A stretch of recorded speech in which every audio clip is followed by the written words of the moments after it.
C'est en 1979 que l'aventure commence pour nous. Construit au début des années 70 au pied de la butte de Loret dans la vallée de la Dive, la petite maison dans la prairie, comme je la nomme, n'avait jamais été habitée.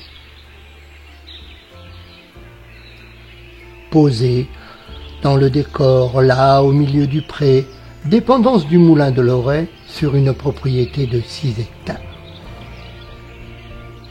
Le propriétaire de l'époque, M. Giraudot, aviculteur, avait fait construire cette petite maison pour l'un de ses ouvriers. Elle fut implantée au centre d'un parc déjà aménagé pour l'élevage de volailles. Les dépendances du moulin et des bâtiments attenants furent aussi transformées pour optimiser cet élevage.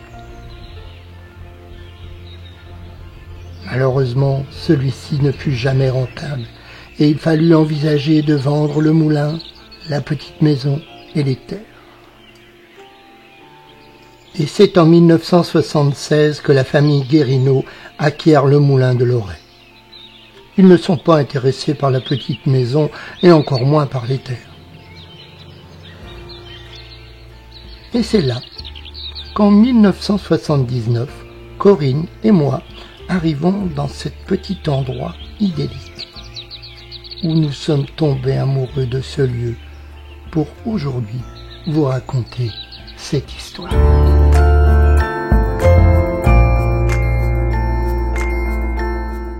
Après avoir été représentant, opérateur de cinéma, je retrouve les grands espaces. La campagne que j'avais quittée me manquait trop, et la ville n'était pas faite pour moi. Mais avant de pouvoir vivre ici, il y avait beaucoup à faire. Il n'y avait pas d'eau. Alors il a fallu que je me transforme en puisatier, 7 mètres de profondeur.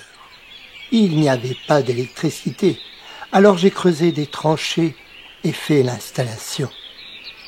Et le samedi 7 juillet 1979, nous pûmes nous installer. Ensuite de petits boulots en aménagement secondaire, les projets n'allaient pas tarder à être mis en application. Et le ronronnement de la bétonnière se fit entendre sur toute la vallée. Bon, nous étions arrivés ici dans la perspective d'un travail sur toile. Hélas, cela n'a pu aboutir. J'avais à cette époque des droits sur la disparition de mon travail de représentant. Mais je ne supportais guère cette assistance financière. Bien sûr, on a des droits, mais on a aussi des devoirs. Alors je décidai de relever le défi. Et au 1er janvier de l'année 1980, avec beaucoup de difficultés, je préférais me mettre à mon compte. Je devenais réellement un paysan, avec seulement 6 hectares. C'est peu.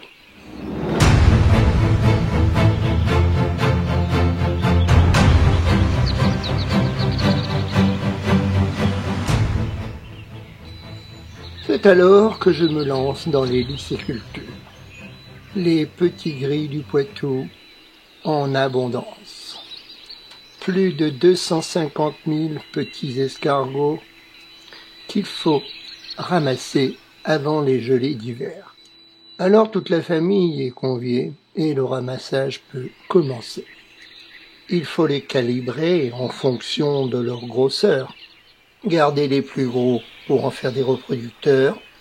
Les autres seront préparés et les plus petits vont hiverner dans les boîtes de polystyrène, à l'intérieur d'une cave souterraine que j'ai creusée dans le vide sanitaire de la petite maison.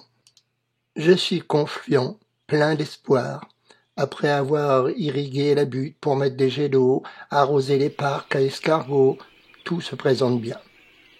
La construction du bâtiment de transformation avance et il y a tout à inventer pour cet élevage hors sol. L'espoir fait vivre. Mais un matin d'hiver, plus doux qu'à l'accoutumée, va réchauffer les caves, là où sont stockés les escargots, en attente du printemps pour être replacés dans les parcs. Et en moins d'une semaine, 2 années de travail sont anéanties par la prolifération d'un insecte qui a décimé la majorité des 200 000 escargots.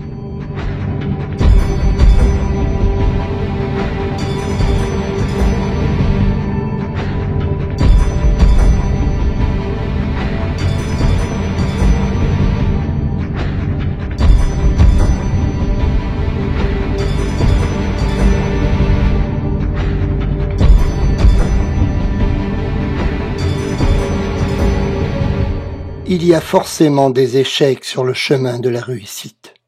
Et au prix de nombreux sacrifices dans notre couple, nous allons relever les défis. Mais il faudra compter avec Rodolphe, bien sûr, et la petite Aurore qui vient d'arriver, est toujours aussi heureux d'être en ces lieux.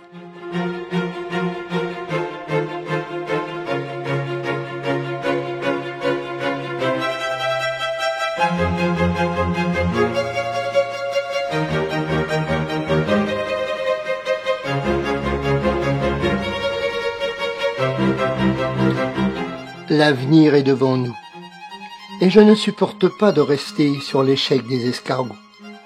Alors, d'économie en privation comme toujours, nous décidons d'agrandir la petite maison. Et ça sera le début des grandes transformations sur la butte Dolorès.